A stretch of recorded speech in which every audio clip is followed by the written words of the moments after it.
самый жаркий город в мире. По версии Всемирной метеорологической организации, среднегодовая температура тут составляет около 28 градусов. Название этого города занесено в Книгу рекордов Гиннесса как самый длинный топоним в мире. По данным на 2024 год, столица Таиланда стала самым посещаемым городом в мире.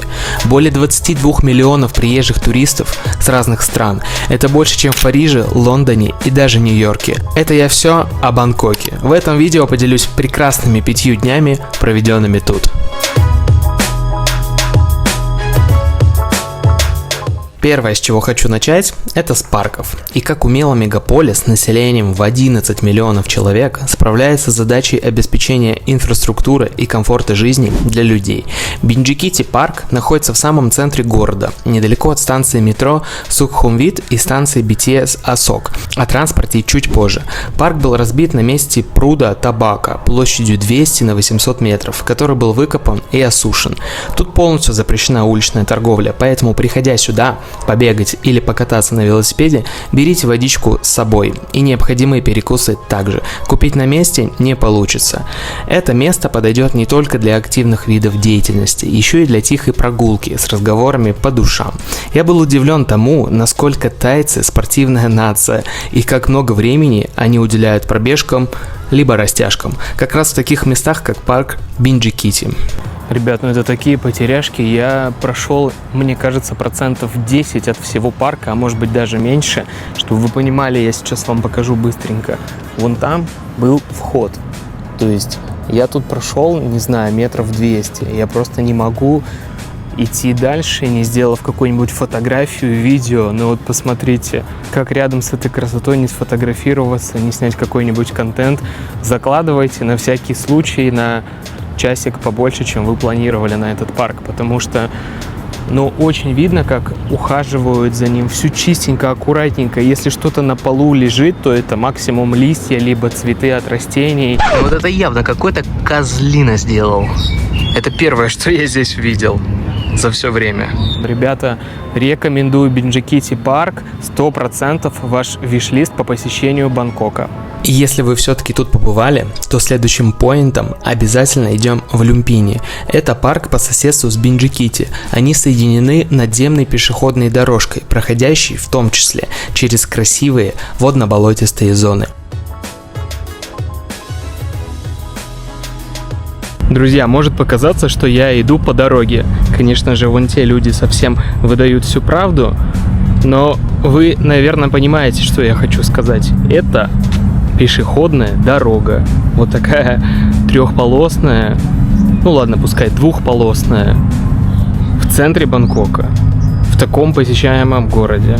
Skywalk, о котором я вам говорил, и в одну сторону бескрайние дали, ну и в другую сторону, можно сказать.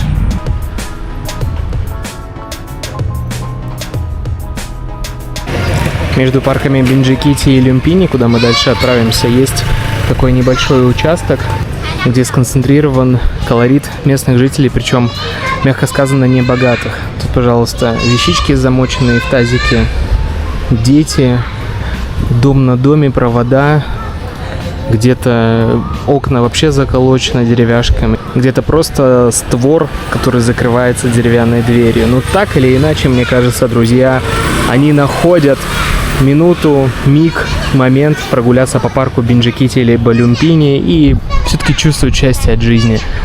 Это здорово, что даже такому небогатому слою населения доступны такие блага города, как Бангкок. Тропинки вокруг парка, общей протяженностью около 2,5 километров, являются популярным местом для утренних и вечерних пробежек. Официально катание на велосипедах разрешено только в дневное время с 10 до 15. На территории парка действует запрет на курение. Собаки не допускаются к выгулу, за исключением сертифицированных собак-поводырей. Парк Люмпини считается первым общественным парком в Бангкоке и Таиланде в целом. По сравнению с Бинджикити, тут, конечно, не только природа, тишина и спокойствие, а также детские игровые площадки, скейт-площадки и возможность, например, поиграть в баскетбол. А в искусственном озере внутри парка я встретил варана.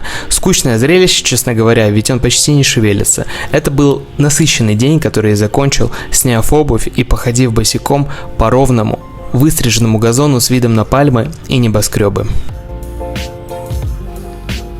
Утро следующего дня, равно как и любой другой день, начинается с метро. В Бангкоке существует два вида метро. Первое — это BTS, которое проходит над землей, и МРТ, то, что под землей.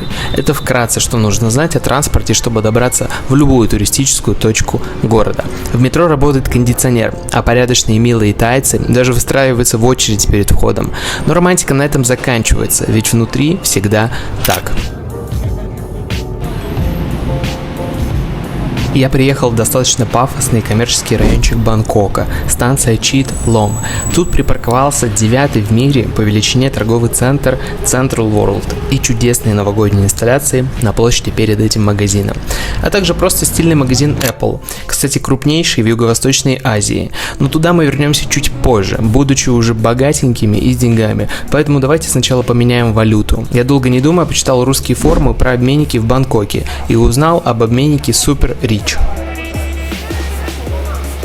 В целом, друзья, очень быстро происходит процесс обмена, от силы, мне кажется, минут 15. Самое главное, никуда не торопитесь, вас будет поджидать там два шага. Первый — это регистрация, там прям будет написано белым по зеленому Step 1 Registration. Там вам необходимо предоставить свой паспорт, вам выдадут специальную бумажку, так скажем, талон, и спросят, какую сумму вы хотите поменять. Важно вот что. Здесь у нас есть зеленый обменник и есть оранжевый. Не знаю, какой курс, но в зеленом очень большая очередь и очень большие суммы меняют. Был свидетелем, поэтому понимаю, о чем говорю. А вот в оранжевом не буду врать, не знаю, какой курс, но в интернете пишут, что он менее выгодный, и там никого нету. Ну а второй шаг, вам тоже нужно небольшую очередь отстоять уже за получением валюты. Там заберут ваш талон, небольшую бумажку, паспорт уже там не нужен, забираете деньги, выдают чек. Можно менять как рубли, так и доллары, да и вообще практически любую валюту, там целых два огромных списка. Экран, наверное, в полчеловеческого роста. Обмен с рублей менее выгодный, там было написано 5000 и курс 31. С долларов $100 я поменял, был курс 34.05. Со $100 я получил 3405 тайских бат. А мы отправляемся дальше. Манго стики райс – традиционный тайский десерт, который обычно состоит из клейкого риса, приготовленного на кокосовом молоке, и подается со свежими нарезанными ломтиками манго. А в этом маленьком пакетике, я думаю, жареные бобы, которыми можно блюдо посыпать сверху, для придания хрустящей текстуры. Кто, как и я, неровно дышит к манго, тот меня поймет, что в Таиланд, да и в целом в Азию, стоит приехать как минимум ради его вкуса.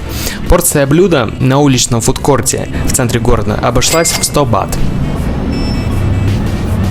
Вернемся к Central World, и хочется пояснить, что дата съемки этого видео 9 ноября, до Нового года еще почти 2 месяца, но тайцы уже вовсю радуют туристов своими инсталляциями. Однако мне знакомые сказали: чувак, расслабься, так каждый год. Просто удивительно, с какой любовью тайцы воссоздают новогоднюю атмосферу, хотя снега ни разу в жизни не видели. Но что касается самого торгового центра, то туда лучше не соваться, если вы не планировали тратить деньги. Вы либо просто потратите время впустую за прогулками, либо все-таки потратите деньги. Мне показалось, в этом магазине есть все, и настолько все стильно и красиво, что придраться было не к чему. А еще, мне кажется, к этому магазину подойдет слово «трендовый». Поехали дальше. Кто не знает, я поясню. В Таиланде с 2022 года полный легалайз каннабиса. Но раньше за одну затяжку косяка грозило тюремное заключение. Курение запрещено в общественных местах, естественно, включая школы и торговые центры. Ну и последний факт на эту тему. Таиланд – первая страна в Азии, где можно продавать каннабис.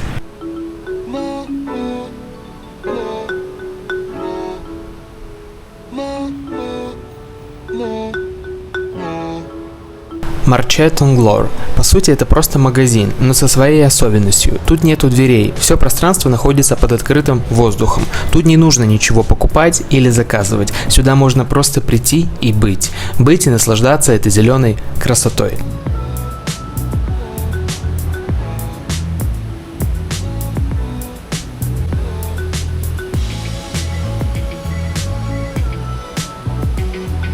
Друзья, вот вам лайфхак. Приходите вечером. Я не знаю, где все люди, потому что сейчас суббота. Все туристические места забиты. Тут же никого. Фоточки, видео, проблем вообще не составляет. Берите обязательно на заметку.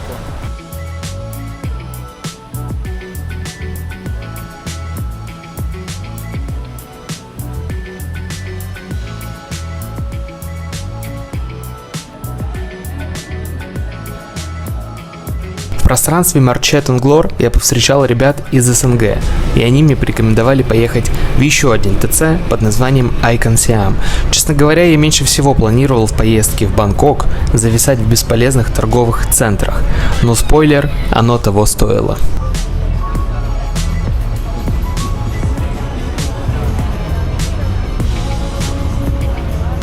Чтобы попасть в Icon Siam, необходимо пересечь на пароме реку Чао Прая, а на выходе из парома было запрещено делать фото. Подозреваю, это сделано лишь по одной причине, чтобы не задерживать курсирование парома. Сначала я все-таки со скепсисом относился к идее приехать сюда. Ну а что тут делать? Потратить весь кэш и поехать обратно в Калининград?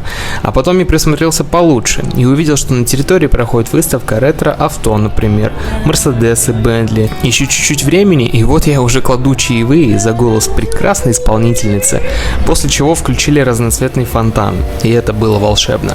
Я думаю, тут частенько проводят различные культурные мероприятия, как минимум в целях здорового маркетинга данного места.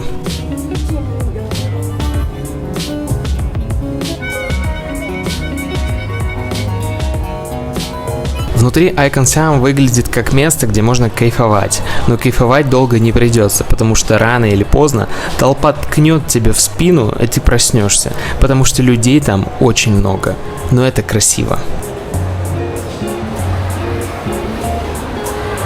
Эта примитивная улица может напомнить вообще любой азиатский город. Похоже, что я уехал из Бангкока, но нет, я просто попал не в центральную часть мегаполиса, где романтика небоскребов закончилась, но началась романтика аутентичных храмов. Один из таких – Wat Arun.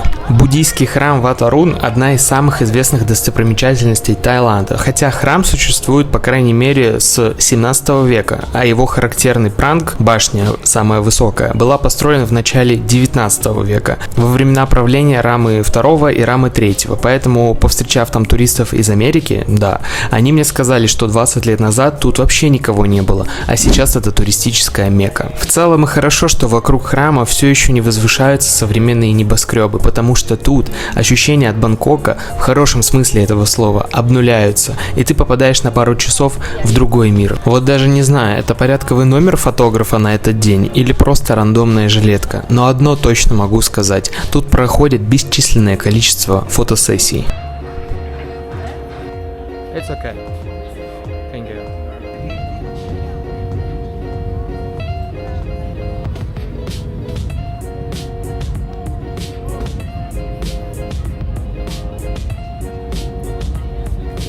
Вау, друзья, только я поставил камеру и посмотрите, что случилось. Храм Wat Arun зажегся вечерним светом. Поглядите, какая красота. Поэтому, если вы не застали дневное время суток, ничего страшного. Вечерочком он отлично выглядит.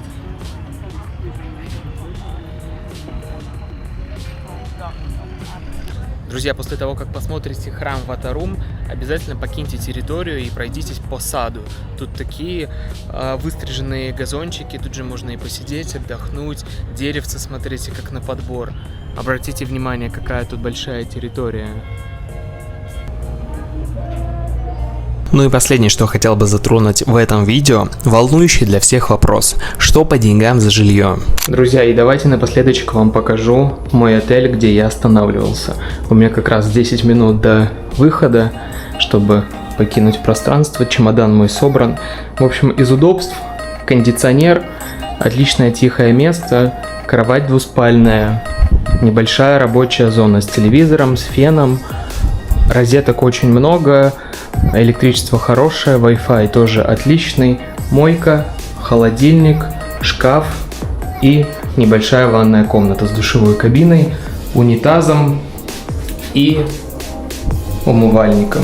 Достаточно неплохим, очень часто умывальники маленькие. и хорошее зеркало. Это все стоило 4800 бат на 5 дней. А теперь давайте покажу прилегающую территорию к отелю и вообще сам район.